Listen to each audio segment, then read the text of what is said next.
Si los miembros de la entera familia humana estuvieran tan expresamente delimitados como los países y los continentes, podríamos hablar de fraternidades y otros parentescos o roles familiares.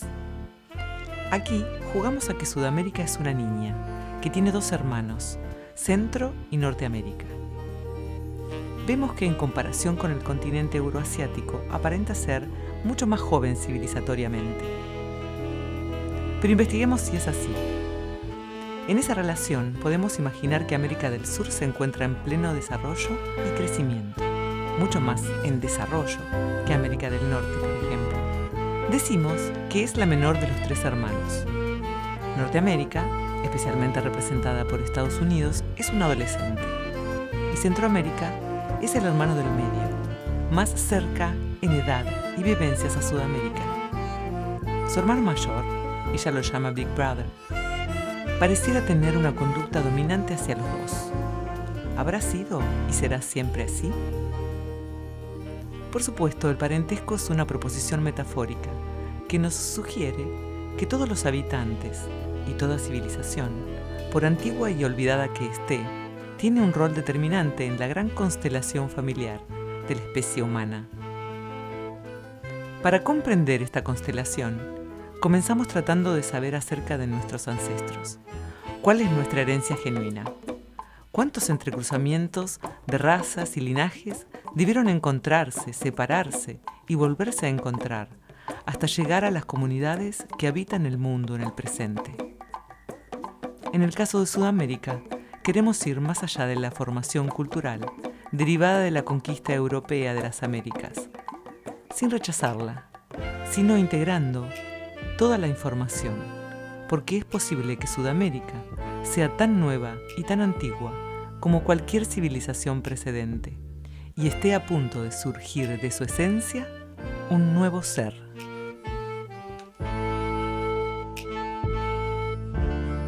¿Qué tal, che? ¿Vos cómo andás? Hablo en porteño, pero no hablan así en toda mi Argentina, ¿eh? Porque tan pronto vas a Córdoba y te resulta hartante un porteño fanfarrón. O hacia Corrientes y ni le importa a ellos. No sé por qué andan diciendo que los argentinos son los más egocéntricos de los latinoamericanos. ¿Será una preferencia de la ABU? Aquí, en este otro austral, junto a mi Chile, los habitantes primeros y últimos, porque no hay muchas generaciones que nos distancien de los románticos desesperados que escaparon de las cruentas batallas de la abuela con otras civilidades igualmente dominantes en el siglo XIX. Todavía está muy fresca aquí la memoria de la hambruna y la intolerancia de la guerra, en la que se sentían amenazados todos con todos. ¿Me acompañan a recorrer uno de los países más diversos en paisajes, terrenos y humanos de todo mi ser?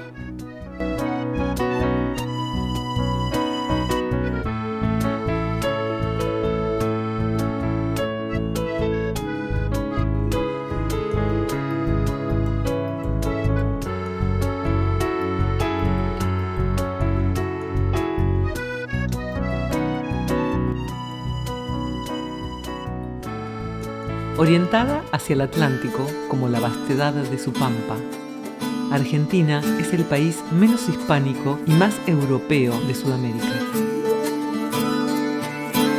No estoy segura de lo que dice Cetru, que soy la nieta directa de la ABU. Los primeros navegantes procedentes del norte que se acercaron a las costas de la actual República Argentina se encontraron con un desmesurado río que figura en uno de los mapas más antiguos de Sudamérica, un verdadero mar dulce. Lo llamaron Río de la Plata, y las tierras que bañaban sus aguas fueron denominadas tierras argenteas, con una gran esperanza de fabulosa riqueza. A diferencia de lo que ocurría más al norte, en esta parte del mundo los nativos no tenían grandes templos, ni oro ni riquezas. Las grandes llanuras platenses, transitables hasta los pies de la cordillera andina, con gruesos suelos que no requieren riegos, prescindieron del abono artificial hasta los últimos dominios de la agricultura industrial, y un clima que es templado, como la Europa septentrional. Un gran complejo fluvial en cuyas orillas se ha desarrollado la urbe más grande del hemisferio sur. Hacia 1850 tuvo el primer aluvión de inmigrantes y vinieron con una avasalladora energía industrial de varios países europeos. el país estaba llamado a ser el granero del mundo. El gobierno central se afirmó en la ciudad de Buenos Aires y así surgió como cabecera política y administrativa. Las dos guerras mundiales que tuvieron lugar en lo de la ABU favorecieron el empuje de la industrialización del país. Es tanta la diversidad, las alturas cordilleranas, las mesetas patagónicas desiertas, los bosques de altura, las llanuras infinitas, las selvas subtropicales, los masivos esteros, los deltas exquisitos y la extensa costa atlántica. El paisaje bellísimo y helado de la Antártida. Y ni le digo a ABU de las Malvinas porque entramos en discusión por millonésima vez. Toda le pertenezco según su criterio. Aunque como todo abuelo, cuando ya empieza a no entender nada del comportamiento de sus nietos, cree que o están totalmente perdidos o en el mejor de los casos no llegan a entender tampoco qué estilo está diferenciando tanto sus historias. En pocas generaciones se vieron tantos cambios que no nos reconocemos. Me toca la cabeza con ternura, suponiendo que estoy loquita o algo por el estilo. Puede ser, pero loca y libre mejor que cuerda atada, dice mamá. Chan, chan. Su territorio se extiende como un alargado triángulo dispuesto con la base paralela al trópico y el vértice apuntando hacia el polo sur. Esto le permite registrar casi todos los climas y gran variedad de paisajes. La zona más templada es regada con abundantes precipitaciones, lo que bendice y hace súper fértil a la tierra. La cordillera que la separa de Chile tiene en Argentina su punto más alto, el Aconcagua.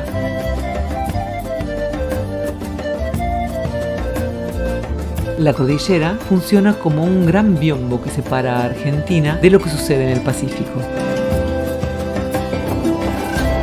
En cambio, al sur permite la entrada de los vientos desde Chile.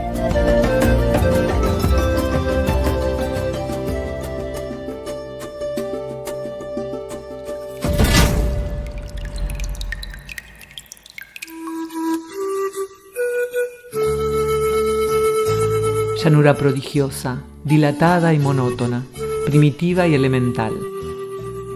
Eso es la pampa. El vocablo procede del quechua y significa llano, sin árboles. Su prosperidad está basada en el grosor del suelo, el benéfico régimen de lluvias. Atravesada por el Paraná, que cuenta con inagotables reservas de agua subterráneas. En su estado primigenio, la pampa era una estepa absoluta, desprovista de vegetación arbórea, excepto en el borde norte, que se conoce como Monte Chaqueño. Pocos paisajes terrestres son susceptibles de brindar tan acabada sensación de infinito como las pampas. Hacia el Chaco, a la altura de Santa Fe, la llanura pampeana transforma su fisonomía con la llanura arbolada y los pastizales chaqueños, llegando hasta Paraguay y Bolivia, formando la región continental que hasta hace pocos años fue denominada el Gran Chaco. El clima se hace más tropical, abundan las lluvias. Se transforma en un monte de maderas duras como el quebracho colorado, el lapacho y el urunday. Los sotobosques son densos y están llenos de espinillos y cactáceas. En las cercanías de los ríos se desarrollan palmares, aunque muchos han sido salvajemente talados. Los algodonales han reemplazado a los bosques.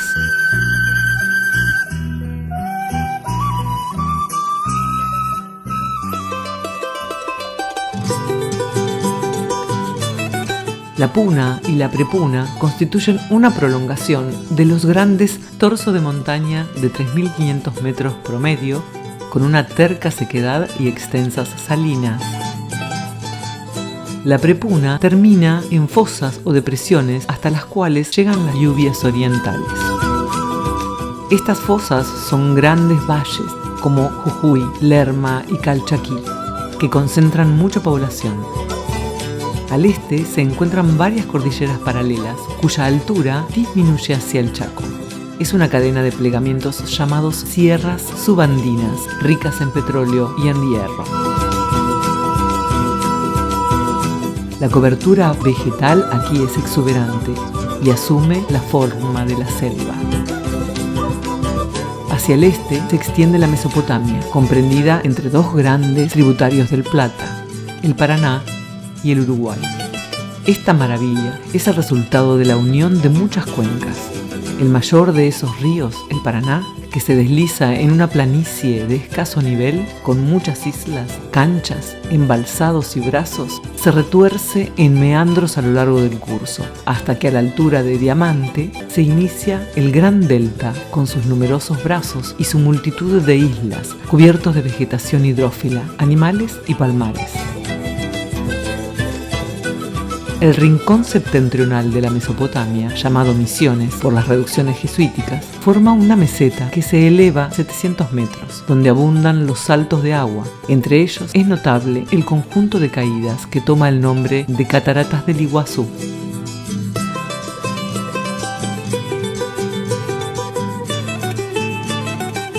Una verdadera selva cubre los espesos sustratos, sotobosques de helechos y bambúceas. Cortinajes de bejucos se descuelgan de los árboles y prospera una variada fauna tropical.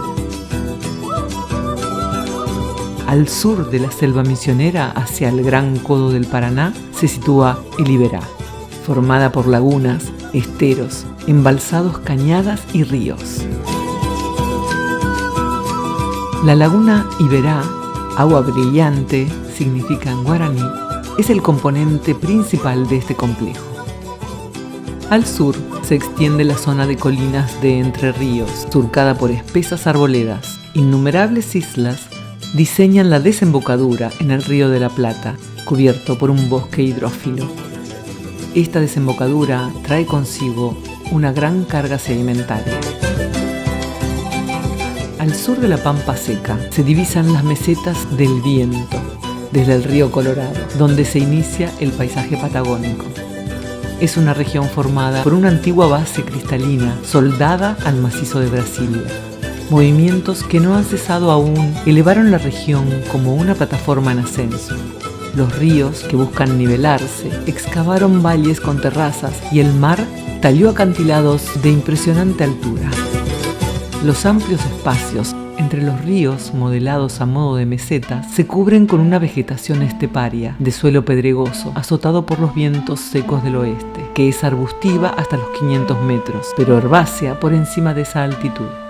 La Patagonia de las mesetas se extiende desde la costa del Atlántico hasta el pie de los Andes. Allí, la meseta desolada y triste cambia bruscamente, sin transición, apareciendo imponentes bosques espesos y sombríos, regados por caudalosas lluvias que arrojan los vientos del Pacífico. Las montañas, con sus cumbres eternamente nevadas, son surcadas por muchos ríos que desaguan en grandes lagos de origen glaciar. Bosques de hayas, coníferas y alerces pintan la ladera de verde. Hacia el sur se extienden grandes glaciares que descienden con sus lenguas de hielo hasta fundirse con los lagos. Podemos apreciar en esta zona extensos parques nacionales de singular belleza y potencial económico. Por ejemplo, el Perito Moreno, un glaciar vivo. Tanto las plantas como los animales europeos se adaptaron perfectamente a estas tierras. La idea de propiedad de la tierra, asociada indisolublemente con la del predominio social del poseedor, se basó en las mercedes reales.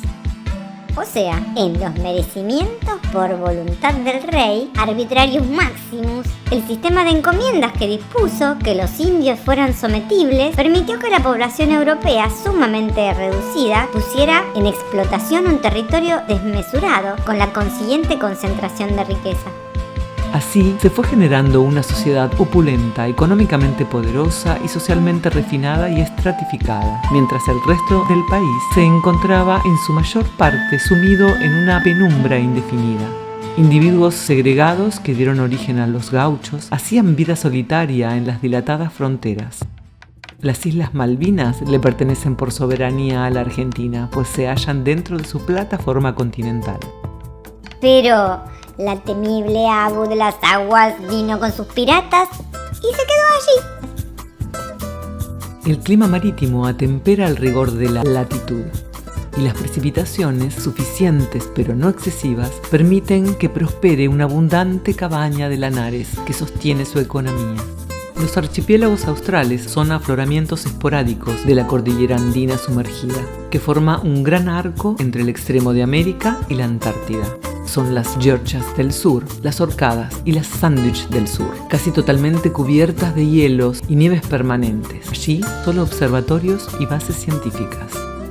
Distinta suerte corrió la región platense. Desprovista de indígenas de alta cultura, los querandíes no ofrecieron mayor resistencia. Solo recorrida por agrupaciones nómadas, quedó a merced de unos pocos colonos europeos al margen del gran sistema de comercio que implantó España en América. Una frontera indecisa hacia el interior, con falta de rutas de comunicación, apenas 2 aldeas se erguían remontando el río, Santa Fe y Buenos Aires. Con una economía rudimentaria de comercio, en principio basada en los cueros y la carne salada para las colonias portuguesas e inglesas, hizo del puerto de Buenos Aires un lugar de vinculación con el mundo. El gran sistema fluvial Paraná del Plata fue la puerta de la tierra, centro de relación social y de intercambio de bienes e ideas. El elemento básico de la emancipación se debió a los criollos. En Buenos Aires fueron los primeros en tomar conciencia de la inviabilidad del sistema que la corona europea había establecido para sus colonias. La aparición de San Martín en la escena fue fundamental, llevando la emancipación hacia el norte, Chile, Perú, Ecuador y Colombia, a caballo. Eso sí fue una verdadera gesta, haber salido de Buenos Aires hasta Guayaquil, ayudando a liberarnos de la dominación de la AU. Epopéyico. Una vasta red ferroviaria a partir de los puertos y una enorme inmigración que echó base en una economía fundada en la exportación a Europa de materias primas de gran calidad tuvo lugar en la segunda mitad del siglo XIX. Otra de las venas abiertas. Les dábamos la oveja y ellos nos vendían el suéter. La economía de las montañas se fue integrando. En el norte, Tucumán, con los ingenios del azúcar. En el centro, los viñedos de Mendoza y San Juan. En la primera década del siglo XX se incorporó el Chaco como región, trayendo el algodón y el quebracho. El resto, todavía tierras sin historias, y sus comunidades de nómadas quedaron arrinconadas en remotos extremos Finisterra, o exterminadas en unas tierras de frontera por las que la mentalidad de la época sentía la mayor de las indiferencias. Bueno, no sé qué pasó aquí con los originarios de mi tierra. Se fueron refugiándose hacia los bordes limítrofes. Algunos desaparecieron casi sin saber siquiera la procedencia y la intención de los visitantes. Mamá salió corriendo y se fue a Brasil a vivir tranquila con su música y canciones. En este sitio del mundo ni hubo conflicto. Tal fue la colonización definitiva, absoluta, la campaña del desierto. Otra que la pacificación de la Araucanía. Fueron desalojados los indígenas que ocupaban las márgenes de los ríos Pilcomayo, Bermejo y Paraná. Y la anexación de la Patagonia, que fue arrebatada a los indígenas en 1880 y determinado el límite con Chile. Grandes bosques con madera blanda, reservas enormes de agua dulce, petróleo y pesca con una riqueza marítima tan grande como el océano mismo. Recursos naturales que el país posee en magnas cantidades. Pesca, minería, industria. Argentina es el 8º país del mundo por sus dimensiones. Sin embargo, adolece de un buen sistema de conexión entre sus carreteras. La riqueza marina en Argentina es notable, ya que cuenta con una de las plataformas marítimas más extensas del planeta. Hasta 200 metros de profundidad, es de 1.000.000 de kilómetros cuadrados. Un área de pesca de primer orden que el país no utiliza, pues el consumo interno es muy reducido. En el puerto de Mar del Plata, por ejemplo, confluyen la corriente de Brasil y la de Malvinas, generando plancton que atrae mucho a las merluzas y a ciertos cetáceos. En la costa de la península de Valdés, en la provincia de Chubut, se pueden apreciar colonias de elefantes marinos, especie en proceso de extinción, en la cual el macho, por ejemplo, pesa varias toneladas y puede llegar a medir hasta 6 metros. Los pingüinos son otra especie característica del hábitat de las costas más australes de Argentina.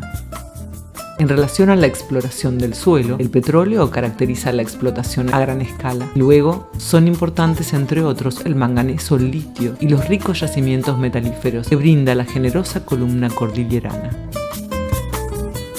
El fundamento de la riqueza argentina lo constituyen la ganadería y el cultivo cerealero. Es uno de los principales exportadores de carne y venta de lana al exterior. El fundador de la ciudad de Buenos Aires, Pedro de Mendoza, al ver fracasar el asentamiento español, dejó abandonados 44 caballos. A la segunda fundación, Juan de Garay y sus hombres encontraron las llanuras pobladas por miles de caballos salvajes descendientes de aquel reducido núcleo. El ganado vacuno proliferó extraordinariamente. La explotación organizada debió resolver la redomesticación de las reses que se había tornado salvaje. Se fundaron entonces las famosas estancias en campo abierto, que agrupaban los animales formando rodeos bajo la vigilancia de los gauchos. Gaucho, en verdad la expresión más característica de la Argentina, como lo es el cowboy del western de mi Big Brother. Alegando el consumo de 80 kilogramos de carne por habitante, es una de las más elevadas del mundo y refleja la modalidad dietética del país. La otra gran riqueza argentina, el cultivo de cereales, se centró en la Pampa. Ahí se instalaron las bases de la manipulación agroganadera, al principio menos nefastas. Al confinar las reses en haciendas, quedaron amplias superficies de cultivo, sobre todo de maíz y trigo. Dio origen también a la inmigración masiva y a la demanda de alimentos por parte de la ABU. Buenos Aires, con una inmensa concentración demográfica, posee un distintivo nivel cultural, conformado por un enorme crisol de razas. Luego el puerto, su dulce río platinado y toda la idiosincrasia de Abo. Los argentinos casi que tienen la misma autoestima que los ingleses o los franceses o los catalanes. Aquí sí que tenemos orgullo, hasta que la sensibilidad propia de estas latitudes se manifiesta y entonces aparece la dulce melodía del folclore argentino, el tango y su apasionado abrazo, el choripán y el champán. Todos los puntos de transporte confluyen en esta gran metrópolis. De aquí sale y aquí llega todo. Es un punto nodal de América del Sur. Las megapolis de Rosario, Buenos Aires, Córdoba, La Plata, con todo su cortejo de ciudades arracimadas, no es meramente un fenómeno urbano. Excede los límites del urbanismo. Estas masas de población se incorporan al mundo urbano y suburbano, en las llamadas villas, con gran cantidad de personas que no pueden acceder a las beatitudes de la ciudad. Han sido corridos del campo, concentrado en grandes extensiones para pocas familias. Salir del modelo agropecuario, que concentra grandes extensiones para pocos propietarios, y pasar al proceso de industrialización fue siempre necesario, aunque el mal de la Argentina es su extensión, dijo un presidente muy cuestionado. Domingo Sarmiento. Sobre sus orígenes genuinos, los pueblos que habitaron en la antigüedad o suelo argentino fueron totalmente dispersados, extinguidos o mestizados en descendencia con los colonos europeos. Entre los que resisten, persisten y continúan con sus costumbres y soñares, podemos mencionar en el sur a los mapuches y hacia el noroeste a las diseminadas etnias de huichis, entre los más conocidos. El pueblo mapuche es uno de los más notorios del país por su fuerte sentido de identidad cultural, que ha encontrado históricamente formas de resistencia a la dinámica del contacto fronterizo con españoles y chilenos. El nombre que ellos mismos se dan es mapuche, donde mapu es tierra, país y che, persona, gente, es decir, gente de la tierra, nativo. Su gran aliado, el caballo, fue un importante factor en el desarrollo de su cultura. Luego de la conquista del desierto, fueron desplazados hacia terrenos denominados reducciones o reservaciones, y el resto de las tierras fue subastado. El sistema económico tradicional, basado en la caza y en la horticultura, dio paso a una economía agrícola y ganadera, convirtiéndose en un pueblo campesino, luego de la erradicación forzosa en terrenos asignados por Chile y Argentina. Los mapuches, al pasar a Argentina, se adaptaron a la vida nómade. Usaron el toldo como vivienda que transportaban de un lugar a otro. Se consideran primordialmente como un pueblo matriarcal. Los rituales y ceremonias son una forma de comunicación con la naturaleza y los ancestros, por lo que son muy importantes en la reconstrucción de la identidad indígena y consideran necesaria su continuidad.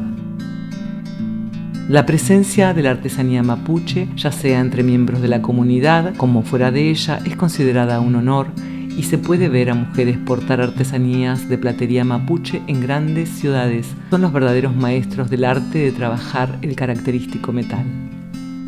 En este lugar de mi propio existir, tanta diferencia se hizo muy evidente. Me siento dividida en ciertos aspectos aquí y les pido ayuda para unificarnos. Que no quiere decir que tengamos que ser todos igual, pensar igual, sentir igual. Eso es un criterio como el de Eu, que si no sos su aliado, sos su enemigo. Se nota mucho aquí esa influencia de Abu y Eu. Otro caso es el de los pueblos wichís, que se ubicaron en el Gran Chaco, el de los tupidos bosques, conocido como el impenetrable.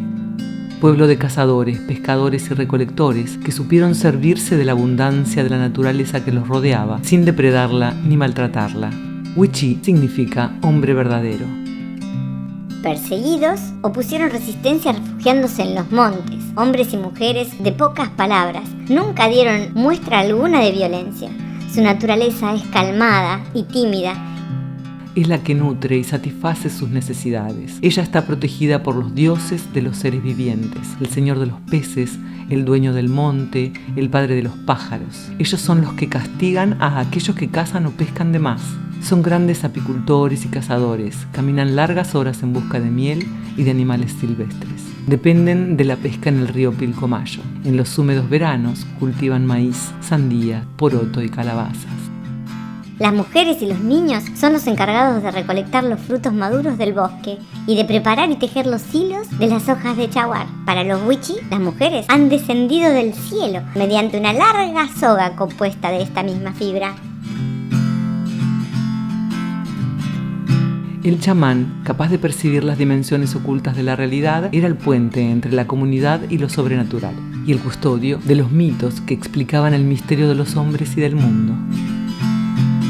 La usurpación de sus tierras les generó estancamiento y pobreza. Privados de su hábitat, reducidos a una pequeña porción de tierra, el progreso no llegó para dejarles salud, educación y una mejor calidad de vida. Algunos migraron, otros ocupan tierras marginales en medio del monte o sobre la ribera del Pilcomayo y el Bermejo. Al mando de líderes tradicionales y elegidos por la comunidad, comparten con otras etnias el resurgimiento de la lucha por la tierra y participan en el espacio reconocido por las leyes de su pueblo. Su legado es su sabia cosmovisión en unidad con la naturaleza.